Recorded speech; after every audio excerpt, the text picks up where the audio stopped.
भक्तगणों, आज आपको श्रीमद्देवी भागवत पंचम स्कंद में महिषासुर का अपने मंत्रियों से विचार विमर्श करना और ताम्र को भगवती के पास भेजना यह कथा कहूंगा। आप उसको ध्यान पर सुने। ब्याज ने मंत्री की यह बात सुनकर मंदोमद राजा महिषासुर अपने विरुद्ध मंत्रियों को बुलाकर उनसे यह वचन कहने लगा। राजा बोला, हे मंत्रीगण, आप लोग निर्भीकता पूर्वक मुझे शीघ्र बताइए कि इस समय मुझे क्या करना चाहिए। आप लोग इस कार्य में प्रवीण हैं, साथ ही श्याम तथा दंड आदि नीतियों में भी कुशल है। कहीं देवताओं के द्वारा रची गई सांबरी माया के रूप में तो यह नहीं आई हुई है, अथवा आप लोग मुझे यह बताइए कि इस समय किस नीति का सहारा लिया जाए। मंत्रीगण बोले, हे निर्वश्रेष्ठ, विद्वान लोगों को सदा सत्य और प्रिय बोलना चाहिए तथा समय विचार करके हित कर कार्य करना चाहिए। हे राजन, सत्य वचन कल्याणकारी होता है और प्रिय वचन प्राय अहित कर होता है। इस लोक में अप्रिय वचन भी मनुष्य के लिए उसी प्रकार हितकारक होता है जैसे औषधि रुचिकर होते हुए भी मनुष्यों के रोग का नाश करने वाली होती है। यही पृथ्वीपति, सत्य बात को सुनने तथा मानने वाला दुर्लभ है, सत्य बोलने वाला तो परम दुर्लभ है, किंतु चाटुकारितापूर्ण बातें करने वाले बहुत से लोग हैं। हे राजन, इस गूढ़ विषय में हम लोग कुछ कैसे कह सकते हैं, और फिर इस त्रिलोकी में भविष्य में होने वाले शुभ अथवा अशुभ परिणाम के विषय में कौन जान सकता है। राजा बोला, आप लोग अपनी अपनी बुद्धि के अनुसार अलग अलग विचार प्रकट करें। जिसका जो भाव होगा उसे सुनकर मैं स्वयं विचार करूंगा, क्योंकि बुद्धिमान पुरुषों को चाहिए कि अनेक लोगों के मंतव्य सुनकर और फिर उन पर बार बार विचार करके उनमें से अपने लिए जो कल्याणप्रद हो उसी काम को करे। व्यास जी बोले, उसकी यह बात सुनकर महाबली विरूपाक्ष राजा महेश को प्रश्न करते हुए शीघ्र कहने लगा। विरूपाक्ष बोला, हे राजन, वह बिचारी स्त्री मद होकर जो कुछ बोल रही है उन बातों को आप केवल धमकी भर समझे, यह जानते हुए कि झूठ और साहस स्त्रियों की आदत होती है। भला कौन एक स्त्री के ही कहे हुए युद्धोमादि कठोर वाक्यों से डरेगा। हे राजन, तीनों लोगों पर विजय प्राप्त करके भी आज आप स्त्री के भय से ग्रस्त हो गए हैं। उसकी अधीनता स्वीकार कर लेने पर इस लोक में अवश्य ही आप जैसे वीर की अपकीर्ति हुई।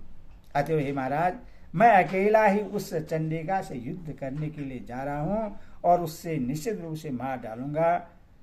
अब आप भययुक्त हो जाएं, अपनी सेना के साथ वहां जाकर अनेक प्रकार के शस्त्रों से मैं उस दुस्सह तथा प्रचंड पराक्रम संपन्न चंडिका का निश्चय ही वध कर दूंगा, अथवा उसे नागपाश में बांध कर जीवित दशा में ही आपके पास ले आऊंगा, जिससे वह सदा के लिए आपकी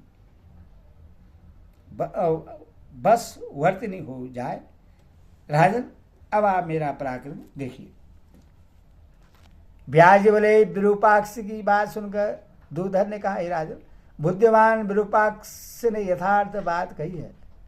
प्रतिभा संपन्न आप अब मेरी भी उत्तम बात सुन लें। अनुमान से ऐसा प्रतीत होता है कि सुंदर धातु वाली वह स्त्री कामातुर है।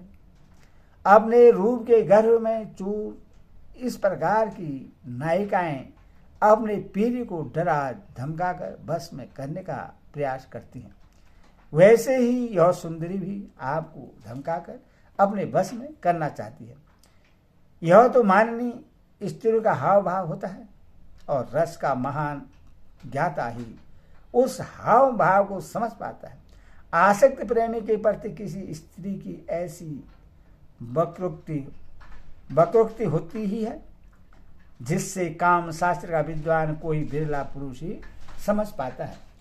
जैसे उसने कहा है, मैं तुम्हें युद्ध क्षेत्र में बाणों से मार डालूंगी, इस कथन में बहुत बड़ा रहस्य निहित है, जिससे रहस्यविद ही भली भांति समझ सकते हैं।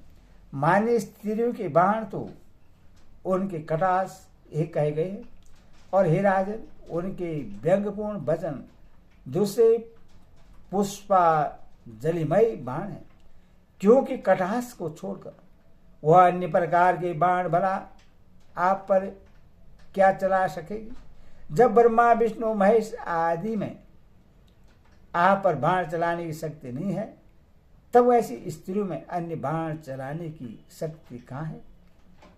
उसने अमात्य से जो कहा है, हे मन, मैं तुम्हारे राजा को अपने नेत्र बाणों से भेद डालूंगी, इस कथन का तात्पर्य उन रस ज्ञान से विहीन मंत्री ने विपरीत ही समझ लिया था।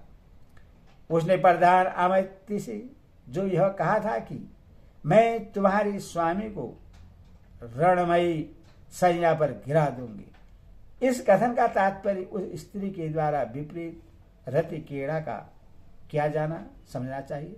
साथ ही उसने जो यह बात कही थी कि मैं उन्हें प्राणहीन कर दूंगी, तो हे राजन, पुरुष में वीर को ही प्राण कहा गया है, अतः स्त्री के कथन का तात्पर्य आपको वीरहीन कर देने से है, इसके अतिरिक्त दूसरी बात नहीं है।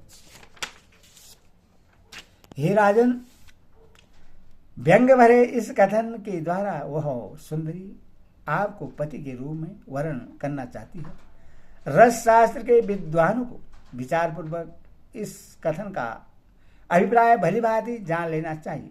हे महाराज, ऐसा जानकर आपको उसके प्रति रसमय व्यवहार करना चाहिए। हे राजन, साम, प्रियवचन और दान, प्रलोभन आदि ये ही दो उपाय उससे बस में करने के हैं, इनके अतिरिक्त तो कोई दूसरा उपाय नहीं है। रुष्ट अथवा मंद गर्भित कोई भी मान्य स्त्री इन उपायों से बस वर्तनी हो जाती है।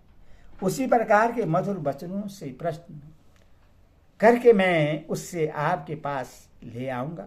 हे राजन, बहुत कहने से क्या लाभ, अभी वहां जाकर मैं उस स्त्री को एक दासी की भांति सदा के लिए आपके वश में कर दूंगा। व्यास जी बोले, दूधर की यह बात सुनकर तत्वविद ताम्र बोला, हे राजन, अब आप मेरे द्वारा कही गई बात सुनिए, जो तर्कयुक्त धर्म के ओतप्रोत रसमय तथा नीति से भरी हुई है।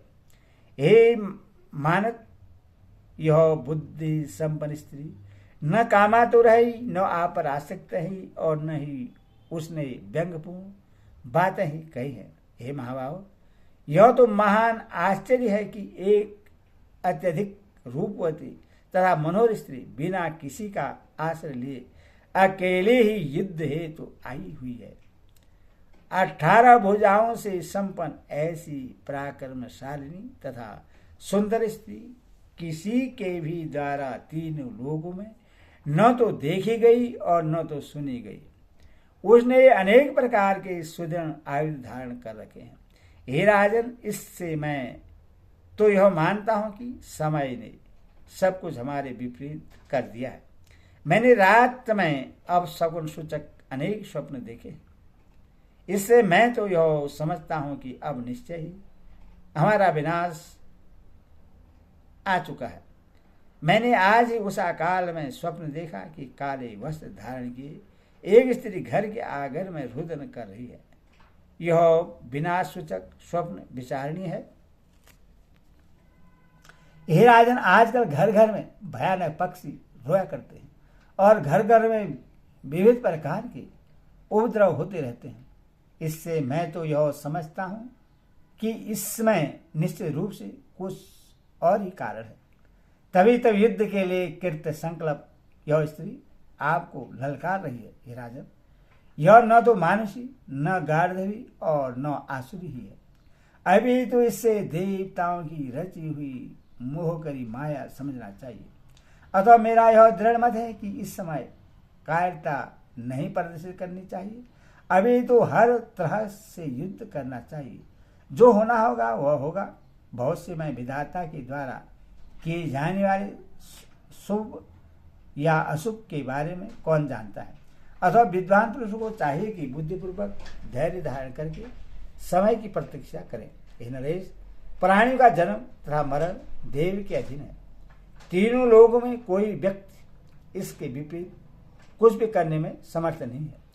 महेश बोला, हे महाभाग, हे ताम्र, युद्ध के लिए दृढ़ निश्चय करके तुम जाओ और धर्मपूर्वक उस मान्य स्त्री को जीत कर यहाँ ले आओ। यदि संग्राम में वह स्त्री तुम्हारे अधीन न हो सके तब तुम उसे मार डालना, नहीं तो जहां तक संभव हो प्रयत्न पूर्वक उसका सम्मान करना।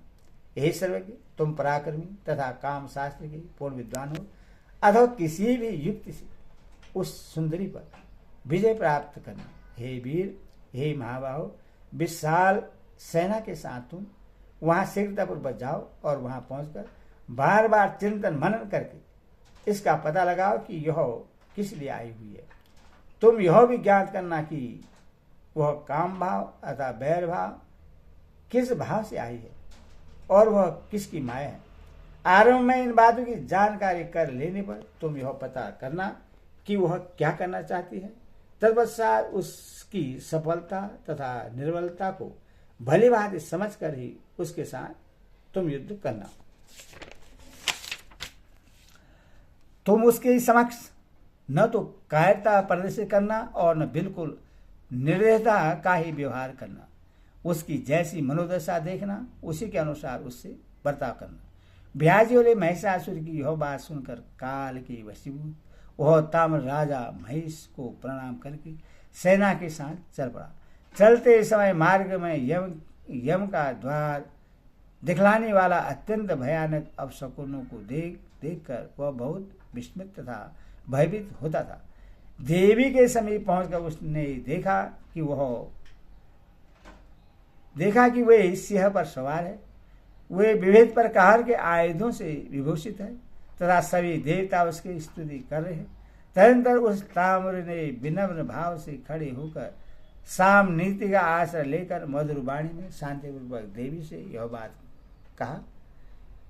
यह वचन कहा, हे देवी, देवतियों के अधिपति तथा विशाल सिंहों वाले राजा महेश आपके रूप तथा गुण पर मोहित होकर आपसे विवाह करने की अभिलाषा रखते हैं। विशाल नयनों तथा सुकुमार अंगों वाली हे सुंदरी, देवताओं के लिए भी अजय उन महेश से आप प्रेम कीजिए और उन्हें पति रूप में प्राप्त करके अद्भुत नंदन वन में विहार कीजिए। सभी प्रकार के सुखों के निदान स्वरूप इस सर्वांग सुंदर शरीर को प्राप्त करके हर तरह सुख भोगना चाहिए और दुख का तिरस्कार करना चाहिए। यही बात सर्वमान्य है। हे करुवरु, आपने अपने हाथों में ये आयुध किस लिए धारण कर रखे हैं? कमल के समान कोमल आपके ये हाथ तो पुष्पों के गेंद धारण करने योग्य है। भौरूपी धनुष के रहते आपको यह धनुष धारण करने से क्या प्रयोजन है? और जब आपके पास ये